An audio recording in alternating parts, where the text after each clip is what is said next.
বিনাশ এই মুহূৰ্তৰ আটাইতকৈ গুৰুত্বপূৰ্ণ খবৰ ল'বলৈ চেষ্টা কৰিছোঁ। হঠাৎ দেশত বন্ধ হৈ পৰিছে, অচল হৈ পৰিছে গুগল পে, ফোন পে, পেটিএমকে ধৰি আটাইকেইটা ধন আদান প্ৰদান কৰা সেৱা।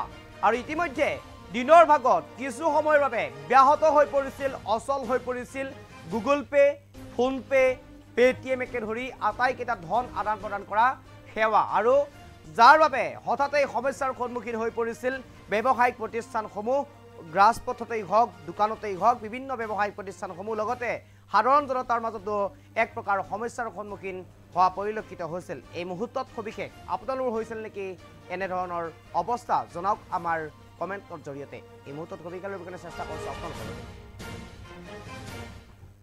হঠাৎ দেশত অচল হৈ পৰিল UPI সেৱা। হঠাৎ UPI সেৱা অচল হৈ পৰিল।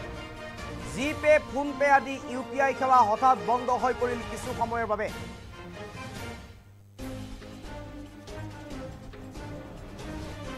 হঠাৎ বন্ধ হৈ পৰাৰ লগে লগে সমস্যাত পৰিছে বহুতো লোক। হঠাৎ বন্ধ হৈ পৰাৰ লগে লগে সমস্যাত পৰিছে বহুতো লোক। দোকান, পোহাৰ, ৰেষ্টুৰেণ্ট সকলোতে পৰিল এই প্ৰভাৱ। দোকান, পোহাৰ, ৰেষ্টুৰেণ্ট সকলোতে পৰা পৰিলক্ষিত হৈছে এই প্ৰভাৱ। আপোনাৰো হৈছিল নেকি? জনাওক আমাৰ কমেণ্টৰ জৰিয়তে। এই মুহূৰ্তলৈ সমস্যাৰ কাৰণ প্ৰকাশ কৰা নাই কোম্পানীয়ে। এই মুহূৰ্তলৈ সমস্যাৰ কাৰণ প্ৰকাশ কৰা নাই, কিন্তু সমস্যাৰ সমাধান শীঘ্ৰেই হ'ব বুলি আশ্বাস প্ৰদান কোম্পানীৰ।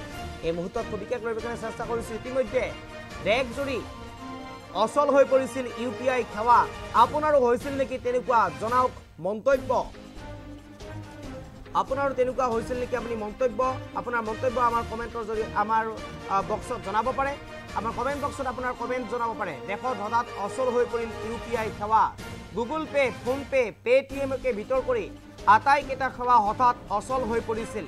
কিন্তু কিয় অচল হৈ পৰিছিল, কি কাৰণে অচল হৈ পৰিছিল সেয়া এতিয়ালৈ জনোৱা নাই কোম্পানীৰ ফালৰ পৰা। কিন্তু এইটো কোৱা হৈছে যে অতি শীঘ্ৰেই এই সমস্যা সমাধান কৰা হ'ব, অৰ্থাৎ আশ্বাস প্ৰদান কৰা হৈছে অতি শীঘ্ৰেই এই সমস্যাৰ সমাধান কৰি দিয়া হ'ব বুলি জনাইছে ইতিমধ্যে কোম্পানীৰ ফালৰ পৰা।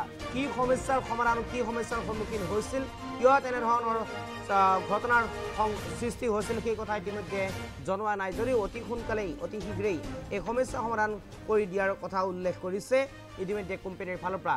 কিন্তু এইখিনিতে ক'ব লাগিব, যিহেতুকে ডিজিটেল হোৱাৰ লগে লগে সকলোৱে ডিজিটেলি এই ধনৰ আদান প্ৰদান কৰা হৈছিল, কিন্তু এই সময়ত হঠাৎ এনেদৰে এই সেৱাসমূহ বন্ধ হৈ পৰাত, অচল হৈ পৰাত, এনেদৰে অচল হৈ পৰিছিল এই সেৱাসমূহ। আৰু তেতিয়াই সমস্যাৰ সন্মুখীন হৈছিল সাধাৰণ জনতাৰ, লগতে দোকান, পোহাৰ, ব্যৱসায়িক প্ৰতিষ্ঠান, ৰাজপথ, যান বাহন সকলোতেই এনেধৰণৰ অসুবিধাৰ সন্মুখীন হৈ পৰিছিল। কিছু সময়ৰ বাবে যেন স্তব্ধ হৈ পৰিছিল সকলো আদান প্ৰদান।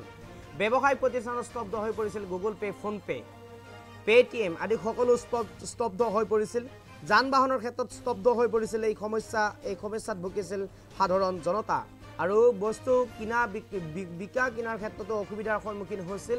হঠাতেই এনেদৰে গুগল পে, ফোনপে হঠাতে এনেদৰে অচল হৈ যোৱাৰ লগে লগেই সমস্যাৰ সন্মুখীন হোৱা পৰিলক্ষিত হৈছিল। আমাৰ কমেণ্ট বক্সৰ জৰিয়তে আপুনি জনাই যাব পাৰে কমেণ্ট।